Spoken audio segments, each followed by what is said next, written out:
Hello, everyone. Welcome to our video for Instructional Design and Education Technology Foundations. We are Team EduDesign Squad. So in our team, we have Jared, Lauren, and myself, Crystal. Jared will go ahead and begin first to talk about the psychological foundations of instructional design and constructivism. So in assignment two, we were tasked with reviewing the different instructional design theories and then picking like an application. So I chose diversity and inclusion for employees of an organization. So the learning objective would be that all employees will understand how they can contribute to creating and maintaining a diverse and inclusive environment for all members of the organization. The first theory that I applied is the situated learning theory. And by definition, it just asserts that knowledge is most effectively acquired through active engagement and social interaction.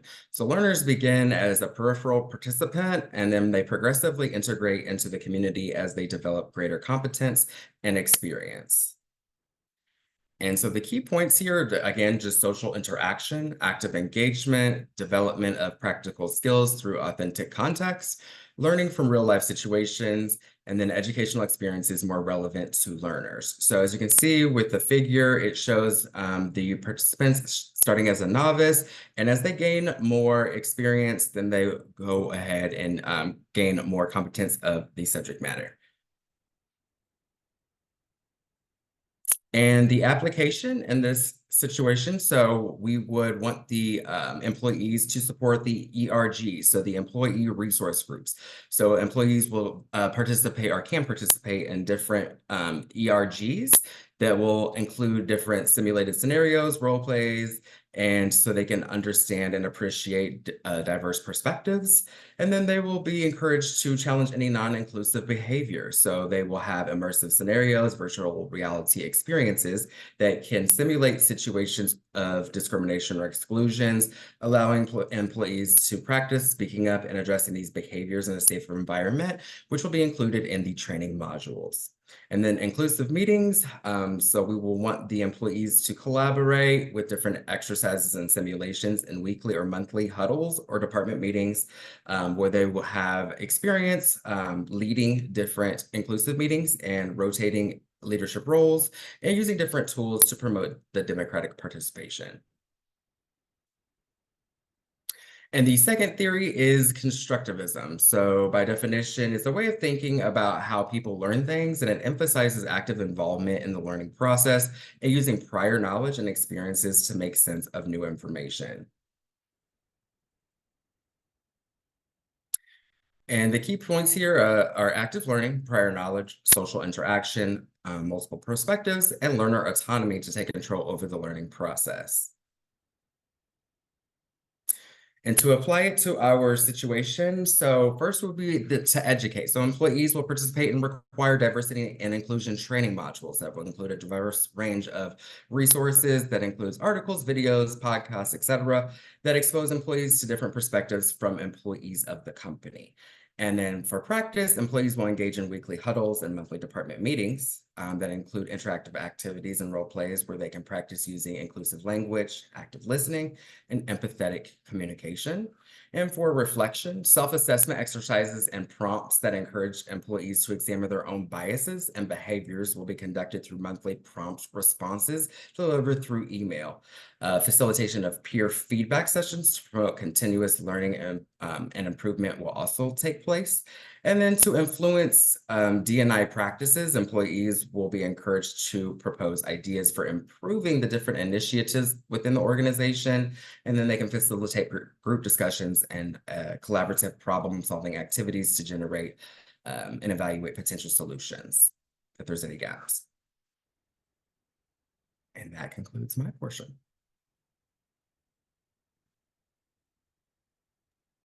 Now we'll go to Lauren. She had assignment number 3. Here's her reflective journal.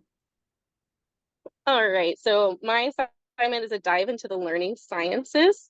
Vygotsky's research and theories largely impacted instructional design practices, He believed that everyone has a potential that just hasn't been reached yet. Vygotsky theorized that students learn best when working together with others during joint collaboration. He believed that if students work with an adult or a peer on a task higher than their current level, that student will eventually be able to do the task independently. In elementary education, we use this strategy all the time in small group settings and during rotations or centers.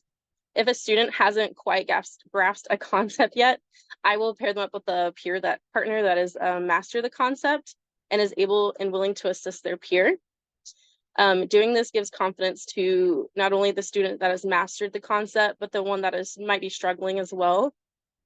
Using the zone of proximal development, we can help students achieve the next level of learning while feeling confident in themselves.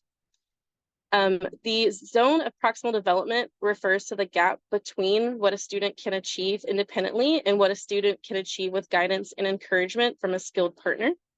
For this reason, opportunities for peer support, group work or group rotations, and chances to socialize within each activity are needed.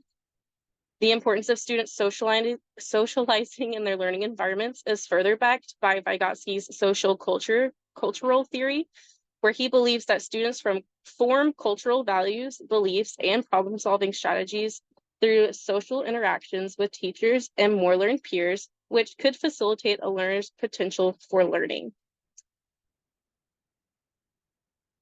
I'm going to move on into motivation, volition, and performance. To facilitate goal-oriented learning, a deeper dive into motivation and volition is needed.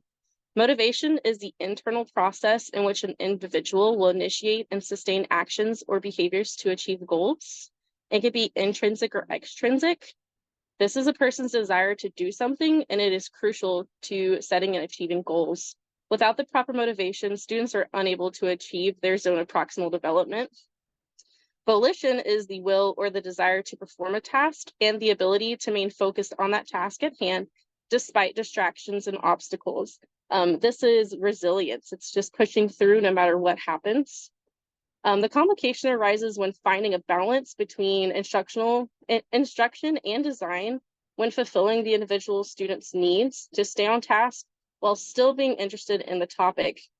To keep students motivated and maintain volition, rewards, brain breaks, and team collaboration can be implemented into the coursework. Learning should feel exciting and meaningful to students. Tailoring learning to real-world experiences and to students' interests can also help keep them on track and perform well. And then there's my references.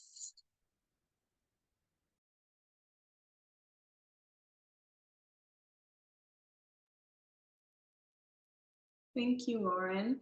And I did assignment 4. For assignment 4, we had to pretty much choose a couple different chapters to focus on. I decided to focus on current issues in instructional design and also diversity and accessibility. So here are my notes with my references. This is for current issues and instructional design. And so I'll talk about some of the facts that stood out or some of the concepts that stood out when I read that. The first is that there needs to be an open dialogue regarding ethics. And I'll share an example about one of the case studies that were part of the reading. There was a professor who wanted to have a blog for her class, a college professor. And she initially told all the students that their posts would be anonymous. However, she didn't tell them that she could see who was posting. It's just that it would be anonymous to other students and it would be anonymous to the community that was reading the blog. However, because students are very open and she did not talk to them about ethics, they actually violated some of the principles of the university. And the administration read the blog. They were not pleased with what was on the blog and they wanted it taken down. But before the blog would be taken down, they actually wanted to reprimand the students based on what they had posted. However, and not however, they also asked for each student's name that was associated with the blog. And so the ethical dilemma came up as to whether or not she should give the administrators the names of the students and their posts, or she should withhold it from them. However, there's a problem because the students are posting things that are bringing down the university. And so that is also an ethical issue. And then on top of all of that, she told the students that their posts would be anonymous. And so had she just taken the time to talk to her students and to the class about ethics, then that dilemma probably would not have happened, or they would have had a plan to be able to deal with something if the students were to post something that the administrators were not pleased with. And so making ethical decisions can be challenging, just like this case study I mentioned. However, they're also very important. And after making difficult decisions, one should reflect on how one came to that decision so that you can make better decisions in the future. This can provide opportunity to learn from our decisions and make better choices in the future. And then from my second reading, diversity and accessibility, the point that stood out the most was that classrooms, and we can use classrooms either for online rooms, adult learning, or classrooms for little children. Classrooms are filled with students with different needs, different educational backgrounds, different attention spans and interests, different language abilities, and different cultural backgrounds. And universal design learning minimizes the barriers for implementing designs that address the needs of diverse people. And so as instructional designers, we have to keep this in mind as well. The world is filled with a diverse group of people. And whatever it is that we're creating, we need to make sure that we're creating material that is understood by all, and we're able to target the abilities, not necessarily focusing on the disabilities, but we need to target the abilities of all learners and be able to create e-learning modules or any type of training and development material that can be used by all people and not just a few. So that concludes or wraps up my assignment 4. And we also have a reference page at the end. We'll post our link for our video, and we look forward to hearing your feedback. Thanks so much for watching our video.